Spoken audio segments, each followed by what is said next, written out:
Mind Gap Podcast.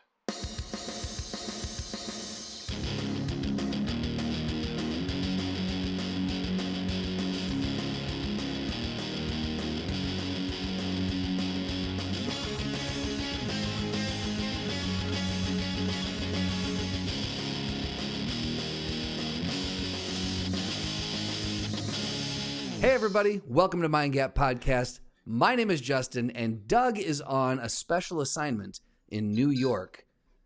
I know, it's a big boo. He'll tell you more about it. He is, however, going to get to meet two of his friends that he's known for 20 years but never met in real life. So that's going to be exciting to hear about. But in his stead, we've got, coming back after an 8-month hiatus, the one, the only Mr. Christopher Vellucci. Christopher Vellucci, welcome. What a guy. What a guy. Could he be better? Absolutely. But, you know, it's what we got. Why do we have Chris, you may ask? Because no one else said yes. Chris, welcome back to the show. Could have been happy. You know, really, thank you for inviting me. Really. You know, it's always a treat. We love having you here. We're obligated to say we love having you here. Chris, I love being here. I have a question for you that has been, I've had this question sitting on our Mind Gap notes for probably the better part of a year, maybe more. And I've been waiting. I told Doug, I'm like, I want to wait until we have like either a guest on or someone where we could really crack this open, because I think it's an interesting question. But It's sat here long enough, and I think you are the right person to ask this to. So Chris, I'm going to ask you, how do you visualize a calendar? If I say, what do you got going on in June? Well, first off, I understand that's a loaded question for you. Asking you any plans.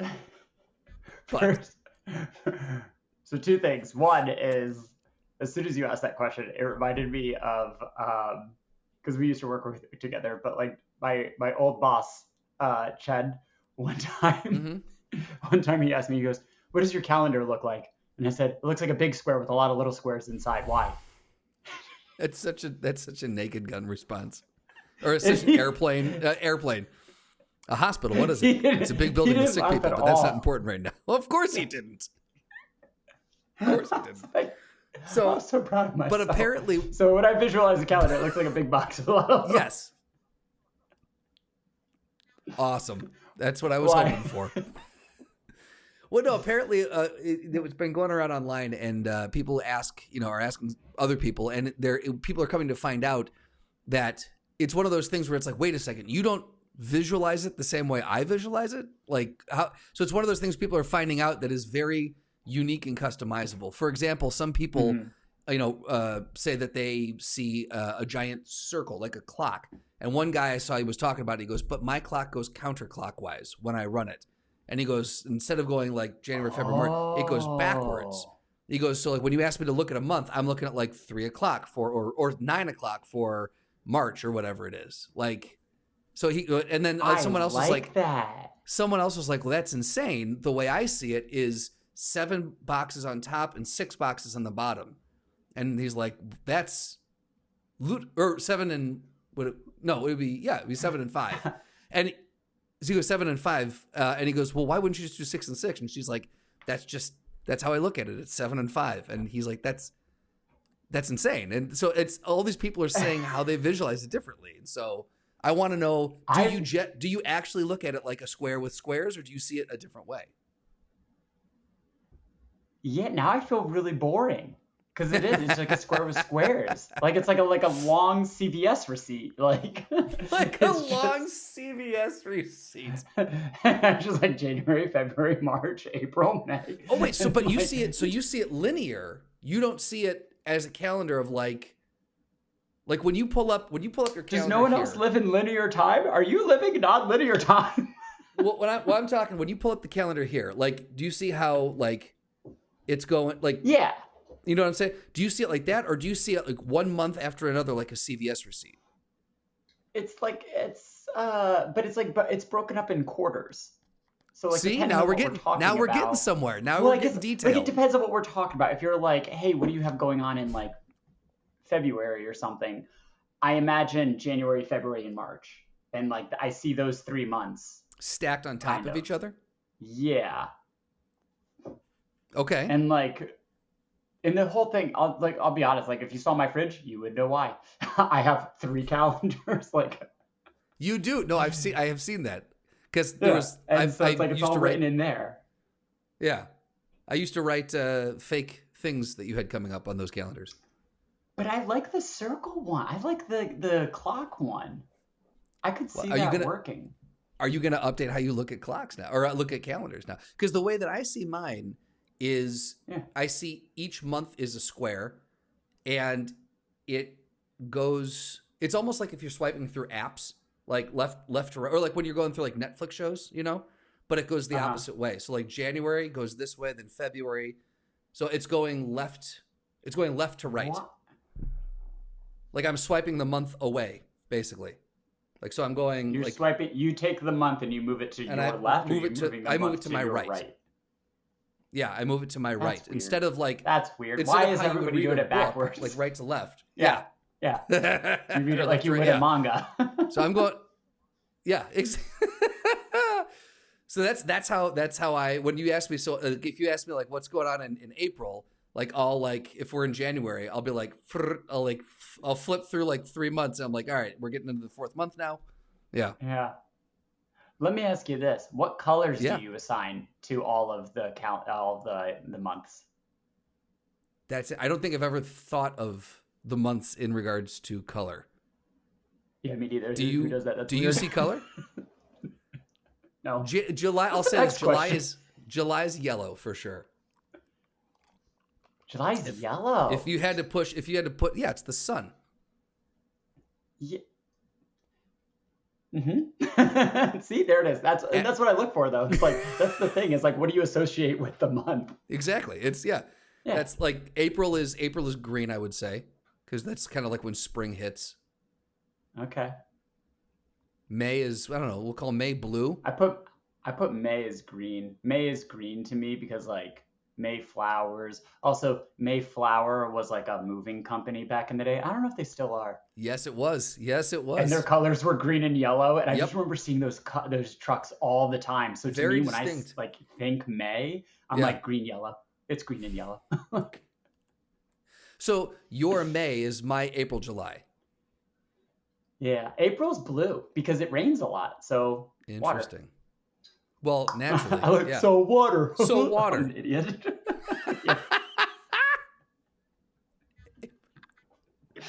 June is blue because my mom and dad both have their birthdays in June, and blue happens to be their favorite color. So June is blue for me.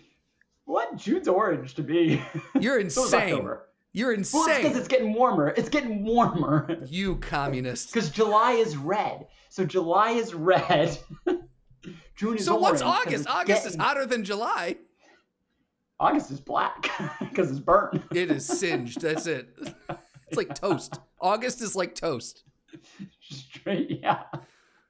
I don't know, August is burnt honestly, toast.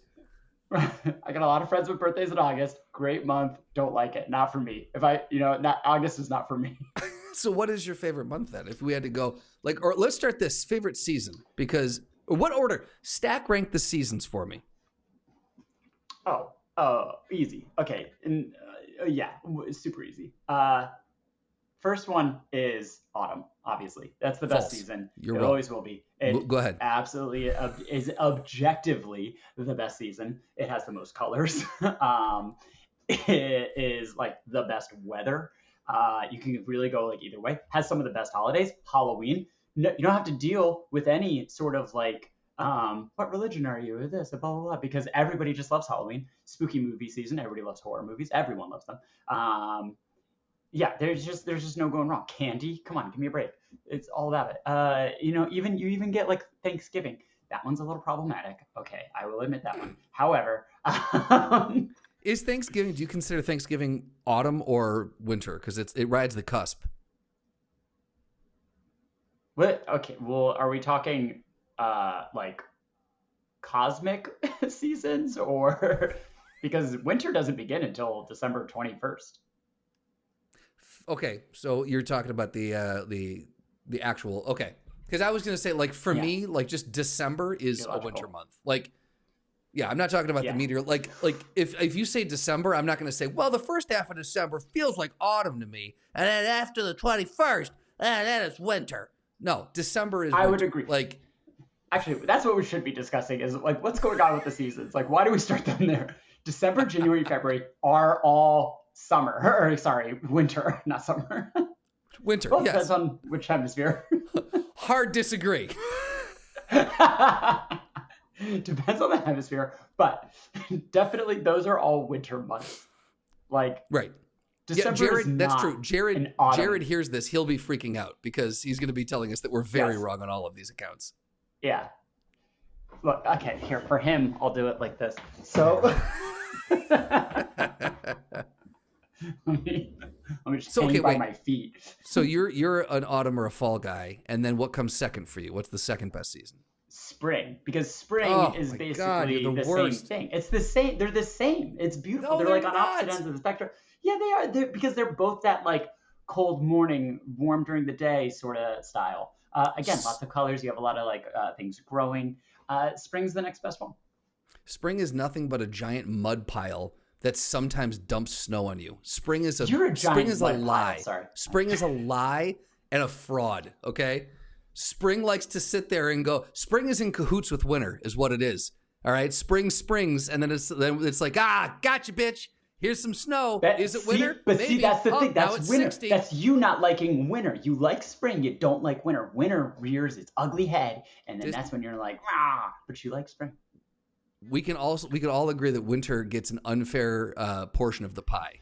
Winter stays around for far too long. Yes, that's very true. Because I will say, in terms of like how I'm like autumn, then spring, I have a tough time sometimes with winter and summer because it's a love-hate relationship with both.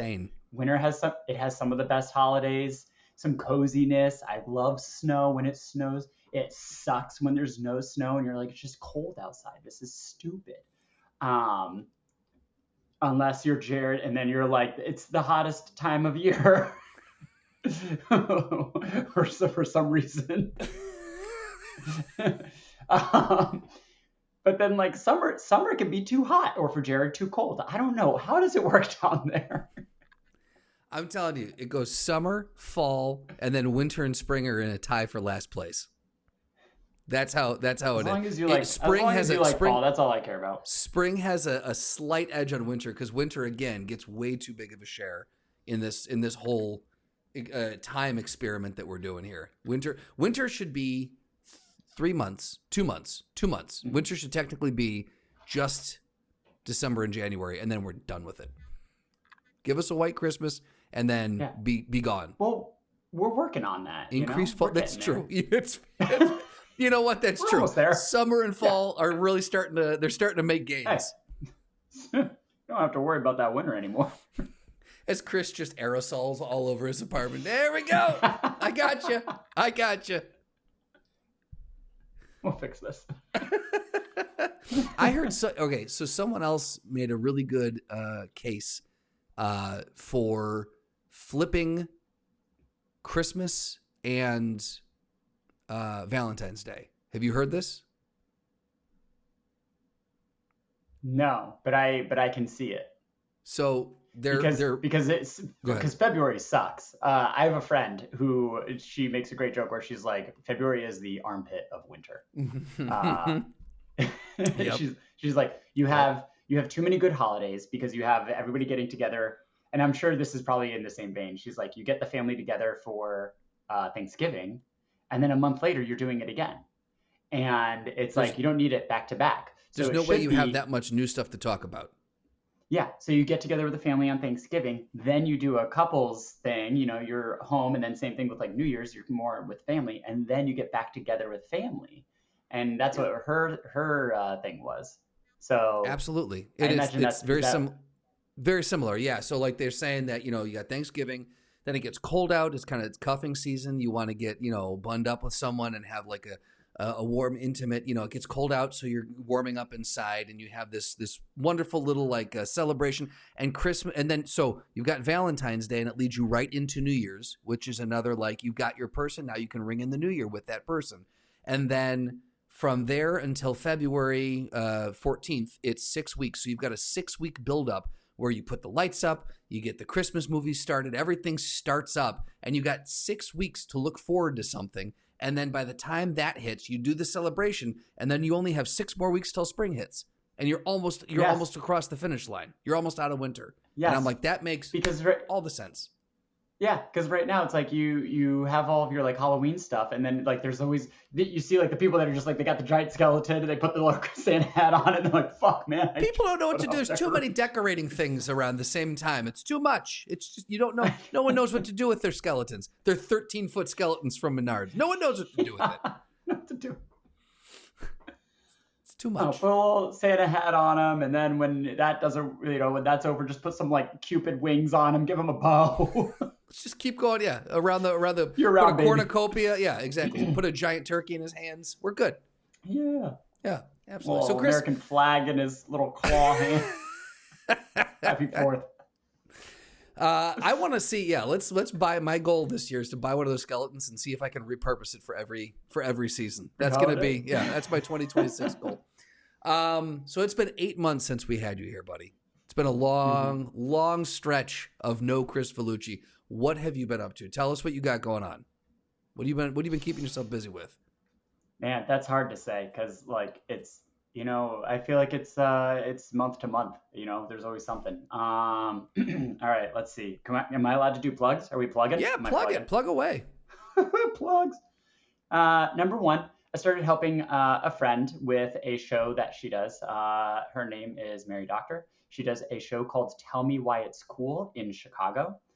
They go around to bars, and it's basically like TED Talk for nerds, but like a little more silly and a little more like, what's your hyper interest? It's not anybody like selling anything. It's not anybody like presenting something or trying to like, influence. It's literally like I've been to it, and it's like one dude that just like really was like, beavers are my favorite animal, and he just had all of the beaver facts. He's like, did you know that beavers' teeth never stop growing? That's why they're always chewing. Did you know that they actually like will waterlog logs? They bring it down underwater so that it like stays fresh. Like that's their idea of like a fridge, and it keeps the bark and the wood like good throughout winter, and that's what they eat. And and I'm just sitting there like, what? I had no idea. Like all this about beavers. All this. Yes. And then what was it? Someone else gave a whole. There's this one woman that showed off a like, oh my gosh, what was it called? Like a larpsichord or something like that. I'd have to look it up.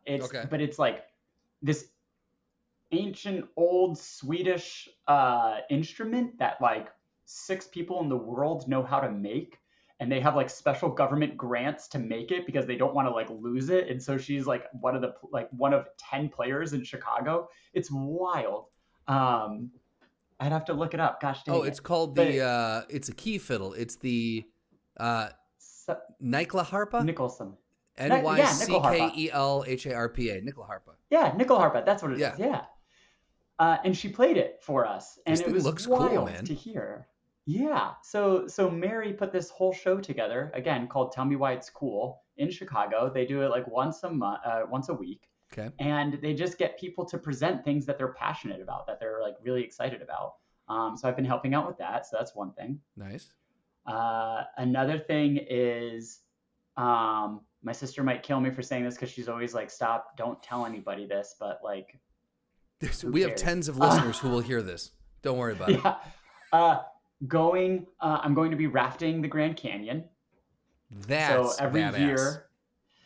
every year they being the Bureau of Land Management, BLM, they give out like 400 raffle or what's the word I'm looking for? Vouchers, to raft Passes? the Grand Canyon. Okay. Passes, permits. There it is. So only 400 a year, hundreds of thousands of people from all around the world like apply, and I won. And so you get like a special permit that says like you're allowed to raft the Grand Canyon for 4 weeks. So for 4 weeks, I will be in the Grand Canyon going through some rapids. very dangerous, but also very exciting. Yeah. And it's just like camping, and like you just like go down the river and then you pull off to the side and you camp and you just get to see the Grand Canyon and be in it for 4 weeks. So you're in nature for 4 straight weeks. It's not like there's not like you're like, oh, we do a couple days and then we go to a hotel and we reset and come back. It is, you start and you're Nope. in the river or on the bank for a month. Yep. Wow.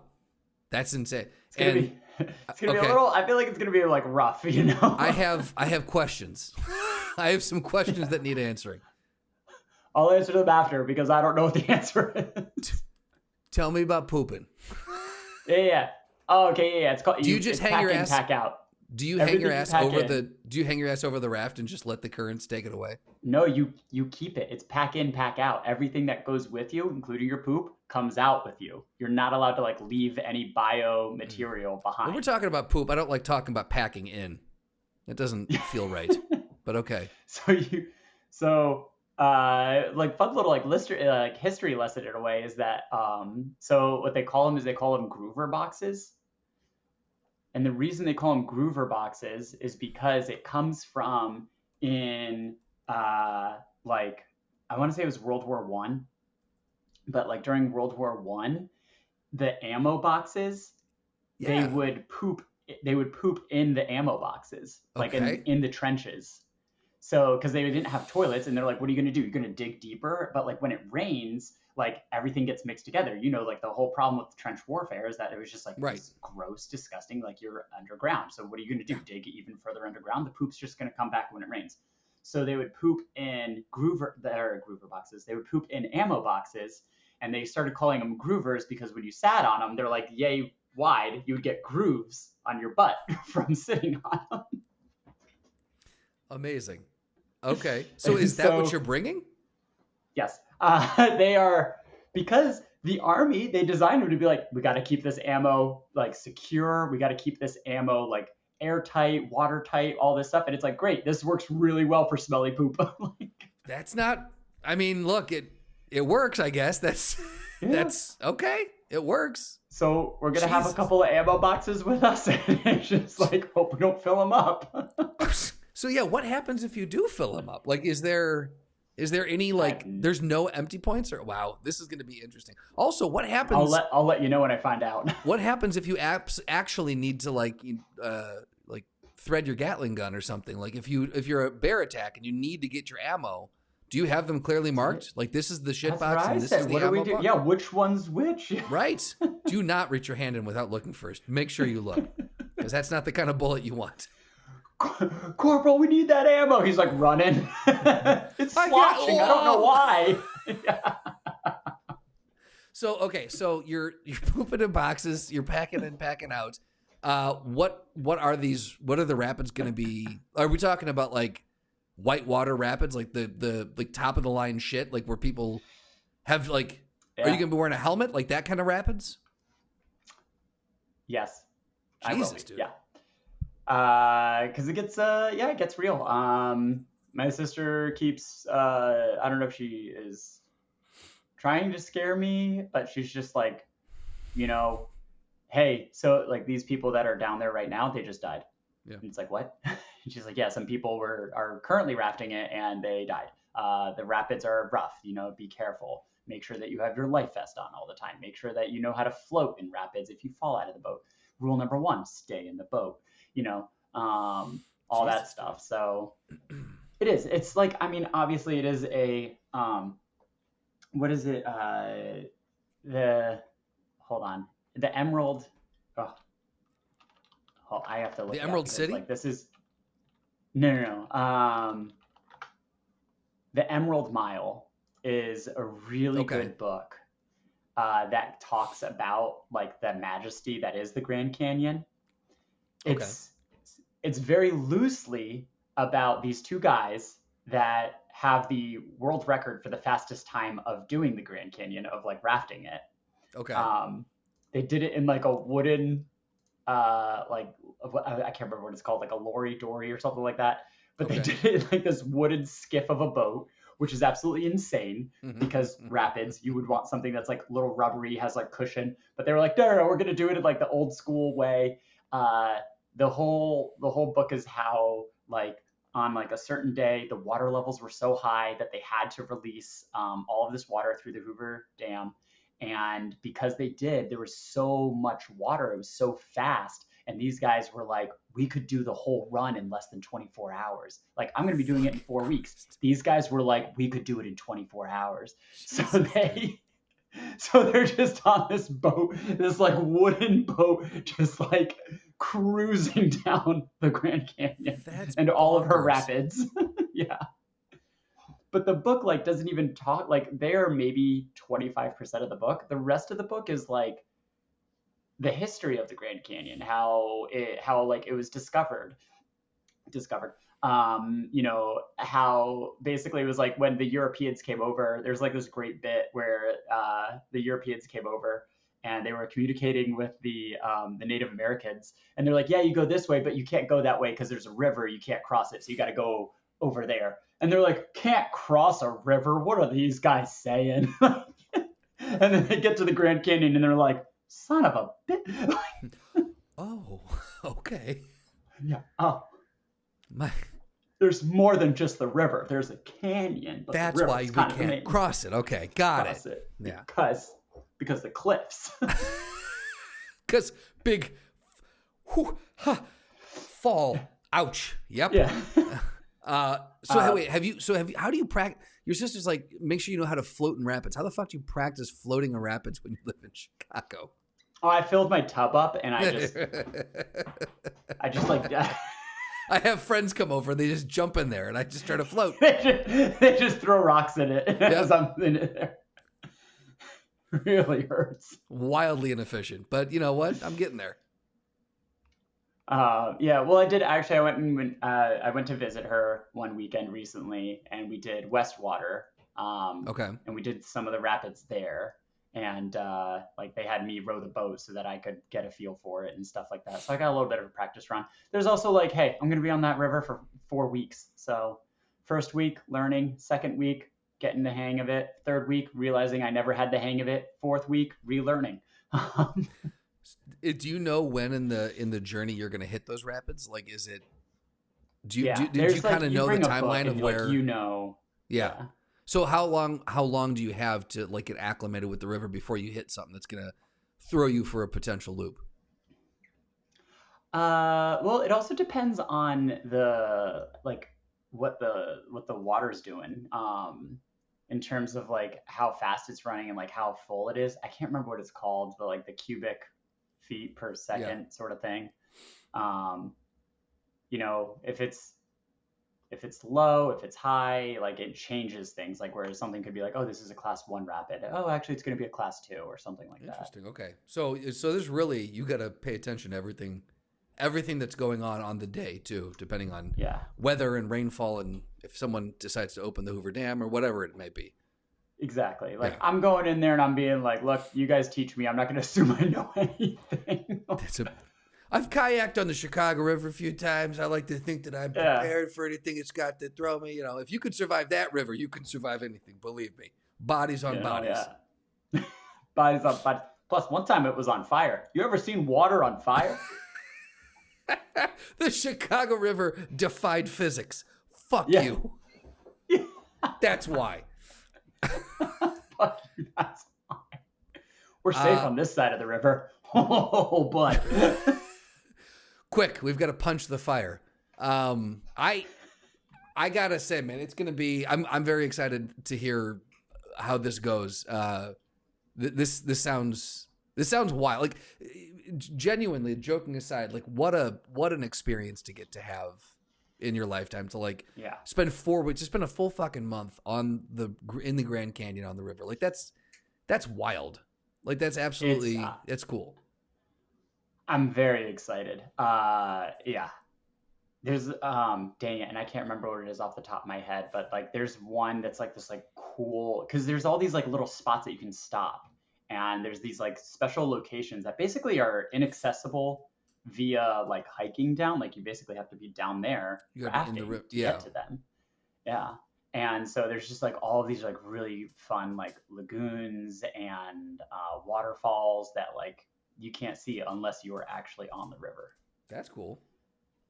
So you're gonna you're taking pictures then, I'm assuming too. Oh, I should do that. Yeah, actually, that's it. Yeah, of course I'm taking pictures. I do want to get like a GoPro or something though, like absolutely Insta360, because I'm like I gotta just like attach that to my head and just like have it running. Absolutely, yeah. Look, I say that again jokingly, but like there are people who would be like, I want this experience just for I want to be present in it, not taking photos or doing anything. So I could respect it either way. I could restart. I've got a dog that is just circling, like she has literally been pacing the room for the last 10 minutes, just doing laps under the desk around me.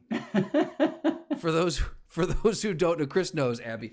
She's blind now. She has lost her sight, and she has started to come up and join me for the podcast. But then about midway through, she gets antsy and she starts trying to figure out a way out of the room. But the door's closed, so she just ends up walking the perimeter of the room and falling over my foot. And here she goes again. She just won't sit down. So I apologize if I've seemed distracted. It's just because I have a wild animal pacing the room under my feet. Speaking of wild animals, please befriend a badger while you're out there. All right. Okay. So it's apropos that you're going on this rafting trip because I wanted to talk to you about another adventure I think might be fun for us to tackle together. You did what's the thing you did? The Tough Mudder. Yeah. You guys have done those, right? You've put yourself through the paces, right? Through the ringer in nature and races and what have you. So I want to talk to you They're about fun. Highly recommend them. Absolutely, yeah. So after this, I think you'll be ready for this. It's called the Barkley Marathons. Have you heard of this? No.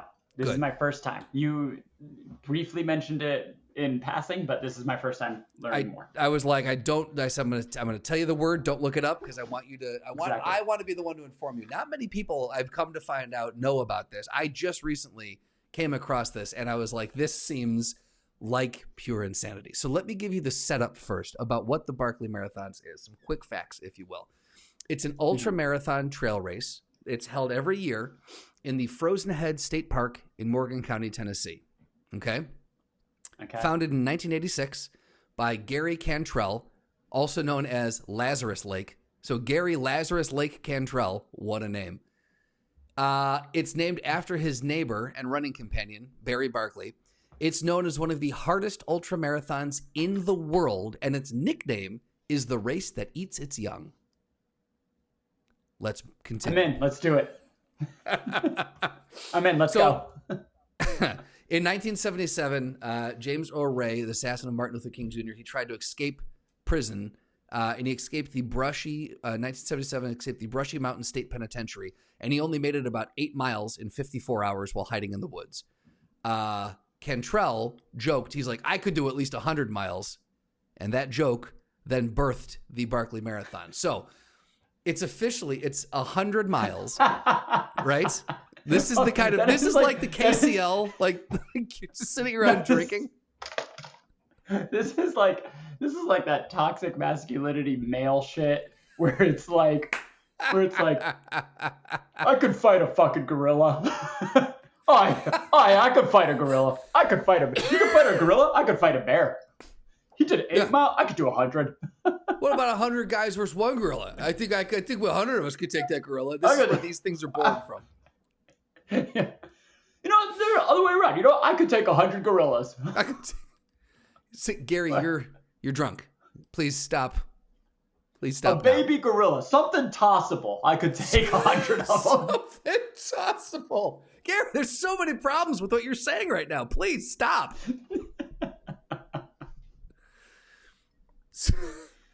So it's made up of 5 loops, each between 20 to 26 miles. So you're doing 5 marathons, basically, right? So it's anywhere between 100 to 130 miles, depending on the year.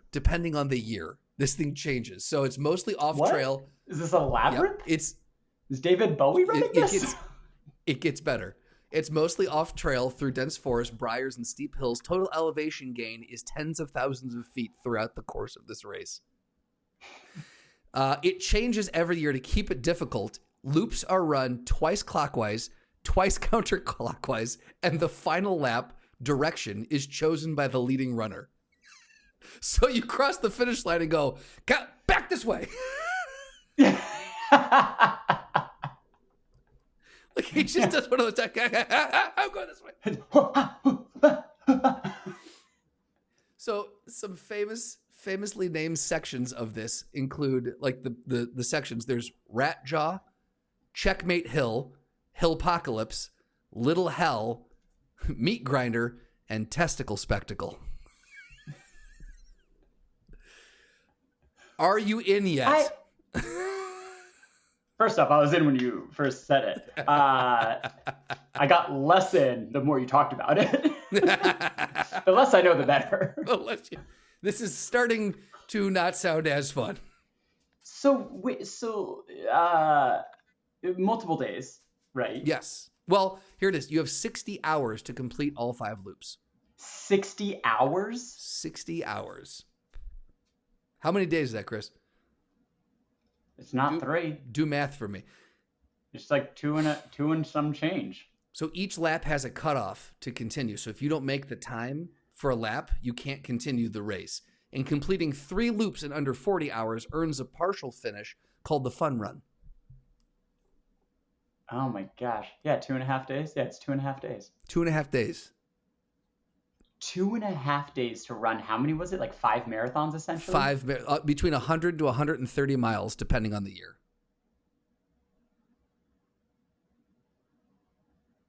So intriguing. Right? You got to sleep. You got to do your business. You got to eat somewhere in there. And then, like, I mean, you're bringing in the Groover box. You just, yeah. Yeah, I mean, are you running with it, though? Or are you planting it and going, when I hit mile 10 each time, that's my...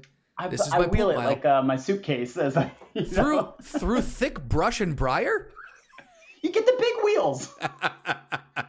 So let's say we wanted to do. Let's say all of a sudden we're like, you know what? Yes, okay. So, you might ask, okay, well, when are we going? When is the race? Right? Yeah. The start time is secret.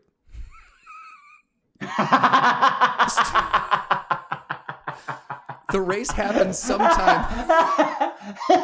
This is.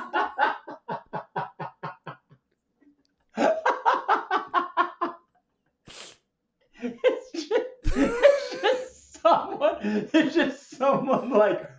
Now. Ready, set. And everyone's like, dude. Are we? Yes? No? What are we doing?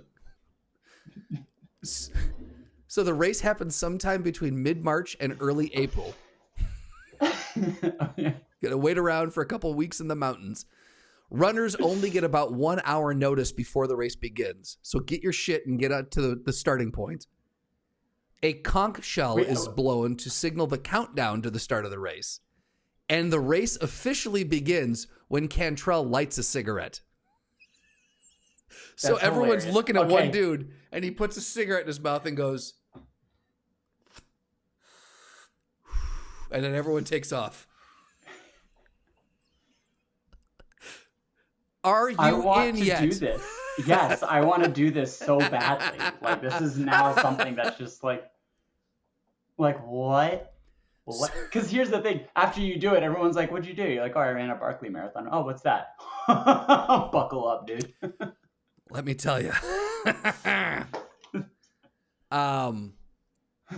So you might, again, so now you might be saying, okay, we'll figure out when it's happening. How much is this going to cost me to sign up for? What is the entry fee? You might be asking, right? Free. So only 35 to 40 runners are allowed each year. Okay. So they keep it small. Application instructions are secret. So you gotta know a guy. The application. Even then, it's like, when are you allowed to fill it out? And they're like, that's also secret. To time. Ready, set. Scribbling away. Oh, I misspelled. So the entry fee is $1.60. It's 1 penny per mile. And applicants must submit an essay for why I should be allowed to run the Barkley. And then And then you have to answer bizarre questions like predicting future elements or writing speeches in nonsense languages. I'm not kidding about this. If accepted, you receive a letter of condolence, and it warns you that a very bad thing is waiting. So they don't mince words about this. Like that's, they tell you what it is up front. But like now, you're just okay. So but you're just running. I'll have to look this up more because I'm like, you're just running this long distance through like woods and hills and stuff. But like, there's not obstacle courses like in a Tough Mudder where they're like, and then you got to go over these monkey bars. Like you just have to complete. Not monkey bars, whatever is nature's monkey bars, maybe like you might have to climb over if there's something in your way, you've got to climb over a thing, but we'll get to navigation and the book pages in a second. So weird. We're not done with entries though. All right. So after you get accepted, there are additional fees and traditions that must be adhered to. Okay, Chris? So first-time runners, or virgins as they're called, must bring a license plate from their state or country. And so where he lives, theirs. he's just got license plate. Yeah, exactly. It cannot be your own license plate. Returning runners must bring random items that Contrell wants, like shirts or socks. So you're buying him clothes. This is all the way for this guy just to not have to go to Target. Yeah. Past finishers, if you have finished, you must bring Cantrell. You must bring him a pack of Camel cigarettes, because that's what he starts the race with. How? If there's 35 people signing up a year, and let's just say that like 10 of them, over the course of like whoever's doing, like, is he just got loads of cigarettes? Like, well, we'll get to finishing stats too. So this is why Cantrell also invites one runner each year. He invites personally one runner each year as the quote sacrificial virgin, someone he believes has no chance of finishing. So basically, get out there and hopefully we see you again when you loop back around. So, okay, so. Are you in yet? Still? Are you in still? Yes. I know. All right. So navigation and the book pages. To Google when it starts. Navigation and the book pages. The course is not marked, Chris. There's no route. I wouldn't have it marked. If it was marked, I'd be out. I'd be out. Any other way. Runners must navigate. You mean there's chalk marking this? I'm out. What, they got little like flags along a I don't want path? that. I want to see a broken twig in somebody else's footstep, and I go, I'm close. That's pretty much it. Runners have to navigate this with a map and a compass. And around the course are hidden books, and runners must find each book, tear out a page matching their race number, and bring them back as proof that they actually completed the lap and didn't cheat. I like this. And I also like to imagine that, like, the reason why they have to tear out a page matching their race number, their like bib number, or I'm like guessing, the number of races. Yeah, if there's only like 35 to 40 runners, it's like page 1, page 2, page 3. Yeah. Is my guess. Okay. Yeah. I just like to imagine that they're like, we're not going out and hiding another book. Just use the same book. The book is still there. Nobody moved the book. We didn't have that many people finish. So like, okay, 4 is now 40. Yeah, exactly. Yeah. That's enough. That's done. We're done. And then we'll round this out with finishing stats. Since 1995, the race has only been finished 26 times by 20 different runners. Wow. That's it. Since 95. About 63% of races end with 0 finishers. Wow. 63% end with 0. Right. So he's not getting a lot of packs of cigarettes is what I'm hearing. The men's record is 52 hours, 3 minutes, and 8 seconds. That was set in 2012. In 2024, Jasmine Paris became the first woman ever to finish, beating the cutoff by 99 seconds. And some years, no one even completes 3 loops. People shit out in 2 loops, and that's it. 2.5 loops. And that, Christopher, is the Barkley Marathons. Are you in? I'm 100% in. Obviously, let's do this. Look, so it's a loop, right? Sure. So once you do one of the loops, you're like pretty much like, okay, now that I know it, I don't have to rely as heavily on my compass and my map. Sure. Again, I think you're underestimating like through the brush, like because you're doing a loop that's 26 miles. Through the trees. You're doing a loop that's 26 miles. Yes. Like trying to memorize a 26-mile loop through an untamed brush and wilderness. And again, you're in the mountains, man. It's bears and fucking whatever the fuck else is out there. You know, you're not. It's not. No one's clearing the way for you. So it's just okay. And you got to so find your books. I guess people are backpacking. Like you got to bring a tent. I would stuff assume. And whatever. I would assume. So it's more of a backpacking than it is. But still, 26. I mean, how fast? I mean, what? You walk about a mile every 20 minutes. That's unencumbered. Yeah, do the math here. Let's do the math. I'll fill the space while you do the math for us. What? If I got, let's just do the quick math. How fast do you have to go? How many miles is it? It's between 100 and 130, depending on how big the loops are. All right, split the difference. 115 divided by, we're saying 60 miles or 60 hours. 60 hours, yeah. Okay. It's 1.91 miles every hour. It's 2 miles an hour.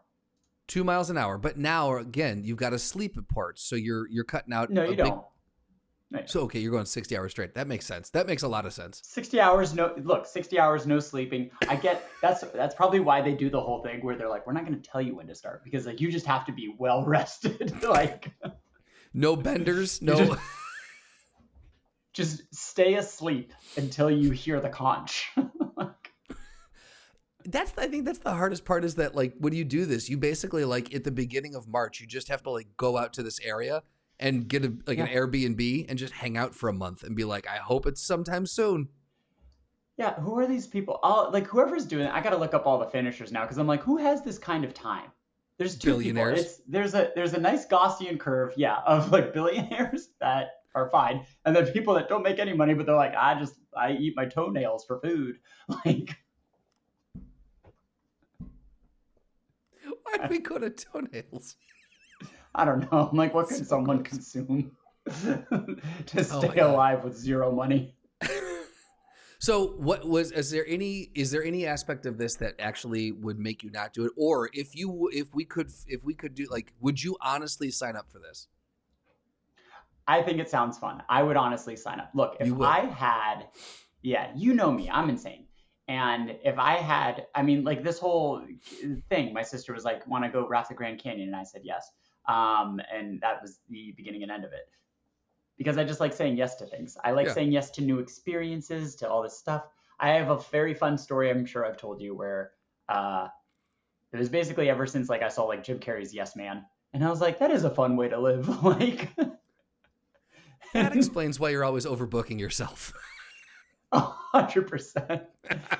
And I remember, but I had just seen the movie, and I remember being back in like college, and I was like walking down the like campus walk, and I bumped into a friend, and they were just like, and we like started chatting for a little bit, and she just goes, oh, do you want to go swing dance with me? That's like where I'm headed. Do you want to join?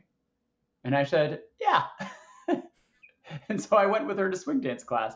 And then at swing dance class, they were like, she was like, wow, that was really great. Like, could you be my partner all the time? Like, could you come again next week? And I said, yeah. And so then I went every week. And then at the end of the semester, the people that run it, the like president of the swing dance club was like, you're the only male that has shown up consistently. Do you want to be the president of the swing dance club after I graduate? And I said, yeah. I don't think I've heard this. No. Oh, and I was president of the swing dance club for like 2 years. That's so fucking random. I taught people how to swing dance. I had to like learn how to swing dance. I was like teaching it. Okay, so then you really will sign up for this if we. So I think this is something where we maybe we contact Sam and let him know and see if there's or you know what? Maybe we put this out to the Mind Gap community. Maybe we see who in the Mind Gap world wants to join us, and we get a Mind Gap. Let's see if we can. How many of the 35 to 40 people we can populate ourselves? Yes. Yes. Also, here's the thing. I'm like 90% sure there's going to be another reduction in force for the US. And so, like, we're going to lose some jobs. I'm going to be unemployed again. We're going to have time, people. Come on. I'm going to have time. Well, speaking of time, it is now time to play a game. Chris, are you ready to play a game? Ooh, yes. Dude, Awesome. that sounded very jigsaw-y, and I know I say yes to everything. We just talked about this, but... Too late. So, in a second, Let's ride. in a second, a bear trap is going to come out of your floor. Oh, I could fight a bear trap. Now, if it was a gorilla trap... The bear trap will hold you down while the gorilla trap comes out of your closet. All right, so we're going to play... Damn it! Got him again. We're going to play a game. Sometimes it's called 5-second rule. Sometimes it's called name 3 things. We call it 3 and 5, where I am going to ask you to name 3 like things, and you have 5 seconds. I will be keeping track over here. You have 5 seconds to name these 3 things, and it's going to start easy and get progressively harder. So, Christopher, are you ready to play 3 and 5? Yes. Okay. Yes. Okay. There's I was no just typing. like... Well, I was closing everything because the thought that went through my head is that I was like, if there's lag if I lose this game due to lag over the internet, I'm gonna be so pissed. There is a little bit of a delay already, and so yeah, I will. Maybe I'll give it just a second before I hit start. But here are the rules, though. Once I say the thing I'm looking for, there is no wait or repeat or whatever. I'm going to say it, and you have to start at that point. Whatever happens, okay? All right, so here we go. I'm going to ask you, Christopher, name 3 video game consoles. Nintendo, Super Nintendo, and 64. Got it in just under 5. You took your time. Don't get cocky. Because I was like, do I want to say the others? No, I love Nintendo. All right, you got number 1. Number 2, name 3 Pokemon types. Electric, grass, water. Beautiful. I had to look up what are Pokemon types before I asked that question. Fairy, I was like, steel, ghost. I'm like, are there things? And then I was informed there are 18 official Pokemon types. Who knew? Rock. Can you ground. name all 18? Yeah, I can.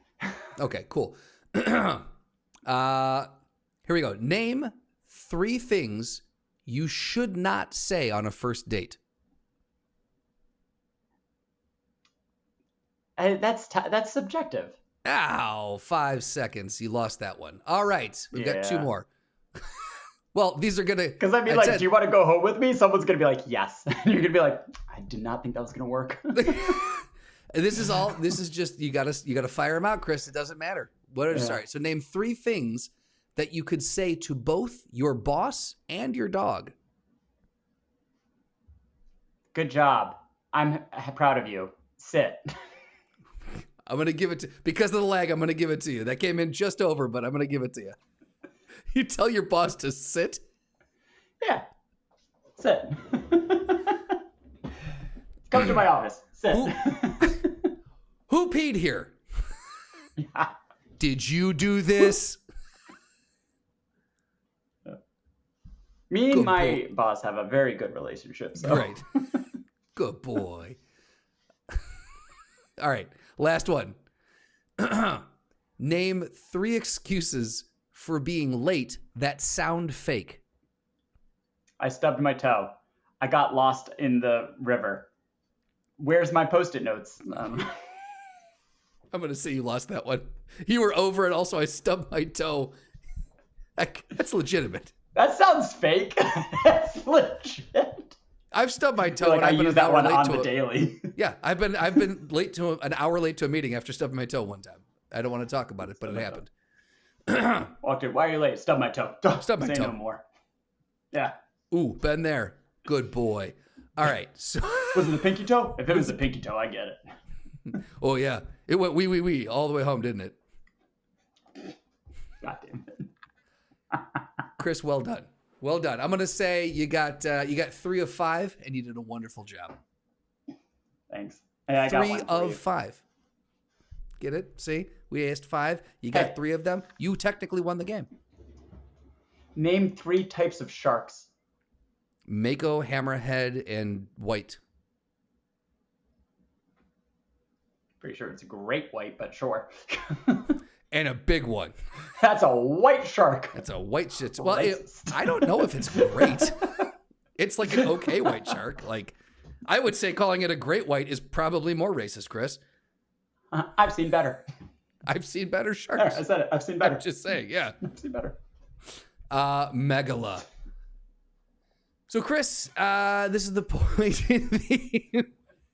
This is the point where we give recommendations. So, what have you got to recommend? Also, do some plugs as well. Recommend yourself. Recommend things you've watched, read, heard, been to. Recommend. Okay, well, I would say first, just came out, Slay the Spire 2 is a video game, and damn it, is it fun. Highly recommend. It's very silly, very fun. It's deck building, so you get cards, you play cards, you slay the spire. There's a spire, you're slaying your way up. It's fun. And then myself, so created like different paths. Started doing blue cheese comedy is what it's called. It's called Blue Cheese Comedy. It's like blue cheese, the stuff. It also sounds like my last name, which is Like why the stuff. it's called Sorry. that. Like Is it the blue like the cheese? stuff, Like like the the stuff? cheese, like the the bottle. But This is formerly Blue this is Cheese- formerly the Chris and Matt channel, and you've turned it now into Blue Cheese Yes. Comedy. Okay. Yes, Matt is going more focused on acting. I'm more focused on comedy. And so the channel has been rebranded for the comedy section. So it's called Blue Cheese Comedy. And posted a new thing there. I have another thing in the pipeline that you reviewed and like A-okay'd and you're helping me with. Yeah. It's very exciting. And so, yeah, like I already got like 10 sketches in the backlog. The whole goal is to like start pushing that a little harder. So yeah, if you want to see some funny videos, possibly funny, who knows, and give me some feedback as well. I would love some feedback. Please check out Blue Cheese Comedy on YouTube. BLUECHEES, Blue Cheese Comedy. Yes. Yeah. Got it. Cool. Hopefully it shows up. I don't know if it shows up in the search. Maybe it'll be the first thing. Maybe it'll be the 10th thing. Who knows? So try searching Chris Vellucci. Try searching Blue Cheese Comedy. See try a couple what you can. Yeah, try a couple things. Don't just give up. Don't just search one thing and give up. Be internet literate. Be internet literate. That's what we're saying here. Be aggressive. Be aggressive. Aggressive. And then if people want to follow you on social medias, where are you at? My Instagram is at chris.vellucci, where I've been posting videos from my office every morning to show my office view. People are loving it so far. Spoiler alert, it's a great view. It's a good view of Chicago. So if you want to see some good, fun views. And then I think that's really all I got going on. That's all, yeah. In terms of social medias. Love that. Cool. I'm going to recommend the I'm not movie. in on the TikTok. And not down in the old, what do the kids call it? TikTok. Yeah. Oh, my back. I'm not doing the TikTok because my back hurts. I'm going to recommend on Apple TV Plus, it's a movie called Eternity, and it stars Elizabeth Olsen, Miles Teller, and then Callum Turner, which, he's good. I like him. And Divine Joy Randolph, who's the other name that people will probably recognize from there. But this is, it's a throwback to what I would consider like a good, like, it's like an hour and a half rom-com. It's got some feels. It's funny. It's not like slapstick funny, but it's a really great, unique idea. Basically, in an afterlife, when you die, you go to this like waiting area, and you've got 1 week to decide where you're going to spend eternity and all these other realities. So you can choose an eternity to spend, but once you pick, you got to go there. So this woman dies, and she meets her first husband who died, and then she meets her current husband who died. and she has to choose, do I go with the first love of my life that died right after we got married, or do I, so she got married, her husband died like 2 years into it, she got remarried, spent like 60 years with her second husband. So she dies and has to choose, do I spend eternity with my first husband, who I only got 2 years with, or do I spend eternity with my second husband, who I spent most of my life with? And it's this, they're trying to win her back and make her decide to be with them. And it's a very cute, very unique look at a rom-com, like afterlife kind of thing. So I'd say go check out Eternity on Apple TV+. It's my very long pitch. You're welcome. You can find me at Justin_Michael, spelled Mikel, on Instagram. It's the fun way of spelling it. Please find Mind Gap on at Mind Gap Podcast on Instagram. We're on YouTube. You can join our Discord server where we've got a really great community, a whole bunch of different channels based off of different interests. There's a gaming channel, a book channel, there's a pop culture channel, there's a memes channel. Scroll if there's a D&D channel, something for everybody, right? There's a Pokemon channel, Chris. I'm just putting it out there. Come join our community. And like I said, on YouTube, you can find us there. Like and subscribe to our channel, and leave a comment on a video if you watch one, because it helps us in the algorithm. And then anywhere where you can find audio podcast, you can find us as well. So subscribe, rate, review, download, listen, do all the things on the audio platforms as well. The big one is sharing, if it's on YouTube or if it's on the audio version of our podcast. Just grab the link, share it with someone, and let them know that we exist. It goes a great long ways of helping us. And then TuiStaith.com, TuiStaith on all social media, loveandimprovfilm.com, loveandimprovfilm on Instagram. You can find the projects that I'm working on there. And Chris, I just have to say thank you so much for joining us again. Let's try to make it not 8 months before we have you back, but I love you, buddy. Thank you for doing this. Of course. Love you too, man. I love doing this too. Awesome. You all have a dandy fucking week. Mind Gap Podcast.